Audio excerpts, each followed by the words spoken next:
1960 ते 1980 या काळातल्या चित्रपट संगीताची समीक्षा करणाऱ्या समीक्षकांनी असं म्हटलेलं आहे की भारतीय संगीताचा उपयोग करूनही वैविध्यपूर्ण संगीत देणारा संगीतकार फक्त जयदेव होता आणि त्या जयदेवच्या जवळपास पोहोचू शकेल असा एक संगीतकार होता. त्याचं नाव खय्याम. खय्याम हे काही त्याचं मूळचं नाव नाही. त्यांचं मूळचं नाव सादत हुसेन. पंजाबमधल्या राहोन या गावी त्यांचा जन्म झालेला. लहानपणापासूनच संगीताची आवड. लहान गावामध्ये संगीत शिक्षणाची सोय नसल्यामुळे दिल्लीला काकांच्याकडे जाऊन तिथं पंडित शास्त्री यांच्याकडे संगीत शिक्षण केलं. तिथून पुढची प्रगती करण्यासाठी म्हणून लाहोरला जाऊन संगीतकार चिश्ती यांच्याकडे आपलं शागिर्दी केली. त्याच्यानंतर तिथनं जाताना त्यांच्या लक्षात असं आलं की एक ब्रिटिश सरकारची जाहिरात आली होती. ती जाहिरात अशी होती की तुम्ही जर आर्मी जॉईन केली तर आम्ही तुम्हाला युद्ध संपल्यानंतर स्वातंत्र्य देऊ.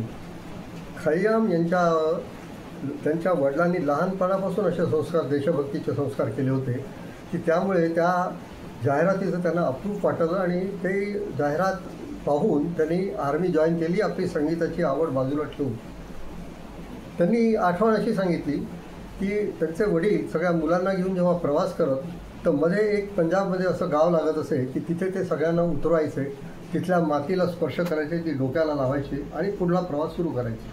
त्यांना कारण विचारणाऱ्या मुलांनी त्यांना सांगितलं की भगतसिंगाचं वडिलोपार्जित घर तिथं होतं, तेव्हा तिथल्या मातीला आपण नमन केलं पाहिजे, कारण त्यांनी देशासाठी काय केलं हे तुम्हाला सांगून कळणार नाही. त्यांनी आपला जीव दिला, त्यांच्या सहकार्याने जीव दिला आणि असे हजारो लोकांनी जीव दिले स्वातंत्र्यासाठी.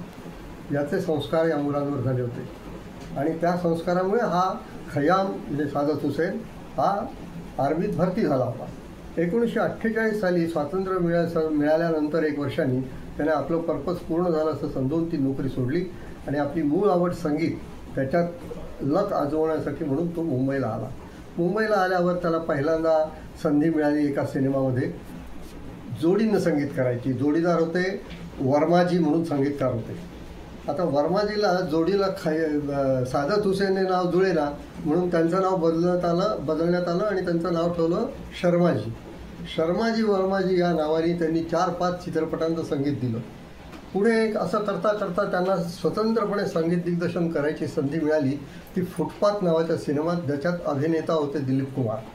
आणि दिलीप कुमारांना ते असं वाटलं की आता तुम्ही वेगळं संगीत करतात आणि तुमचे सगळं संगीताची आवड ही काव्यावर अवलंबून आहे, कारण ते आधी चाल आणि नंतर लिरिक्स असं न करता लिरिक्स सिलेक्ट करायचे आणि त्याच्यावर संगीत तयार करायचे.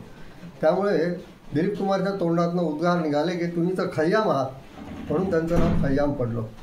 या चित्रपटातल्या सगळ्या गाण्यांनी धूम प्रसिद्धी मिळवली आणि एका गाण्यानी तर त्या गाण्याच्या गायकाला, त्या गाण्याच्या नटाला, त्या गाण्याच्या संगीताला अजरामर बनवलं. ते गाणं एक गझल आहे तलत महमूदच्या आवाजातली, शामे गम की कसम आज गम ही है गम. आजसुद्धा ते गाणं अत्यंत लोकप्रिय गाणं आहे. अशा या संगीतकाराचा पुढचा प्रवास सांगायचा तर अनेक सिनेमे सांगता येतील, अनेक मोठमोठे सिनेमे सांगता येतील. त्यांची पारितोषिकं पाहिली तर एक लिस्टच्या लिस्ट राहील. त्याच्यात पद्मभूषण हे सगळ्यात मोठं, फिल्मफेअर 2दा उमराव जानसाठी वगैरे अशा रीतीने त्याचा संगीत प्रवास झाला खरा. मध्यंतरी 1954 साली त्यांनी जगजीत कौर या पंजाबी गायिकेशी लग्न केलं. लग्नाला अर्थातच कौरच्या घरच्या लोकांचा विरोध होता, कारण ते एका उच्चभ्रू पंजाबी समाजातले, हिंदू समाजातले होते. पण यांनी त्यांची समजूत काढली. लग्नानंतर मी त्यांचा धर्म बदलणार नाही हे त्यांनी सांगितलं आणि त्याप्रमाणे त्यांनी लग्न झाल्यावर धर्म बदलला नाही आपल्या बायकोचा. मुल्ला मौलवींनी खय्याम यांना वाईट टाकलं, कारण ते मुस्लिम होते आणि त्यांनी गैरमुस्लिमशी लग्न केलं होतं. त्यांनी सांगितलं की मी इस्लामच राहणार आहे, माझा इस्लाम वेगळा आहे, तुमचा इस्लाम वेगळा आहे आणि मी इस्लामचंच हे करणार.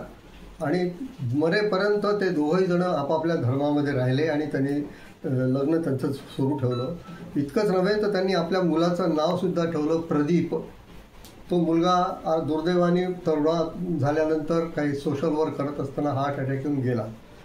खय्याम यांनी पुलवामा अटॅकच्या वेळेला संगीत क्षेत्रातच नव्हे तर पूर्ण फिल्म इंडस्ट्रीमधला हा एकटा माणूस होता ज्यांनी पाकिस्तानचा निषेध केला आणि पुलवामामध्ये झालेल्या शहीदांच्या घरच्या लोकांसाठी त्यांनी आपल्या जवळचे 5 लाख रुपये मदत केली.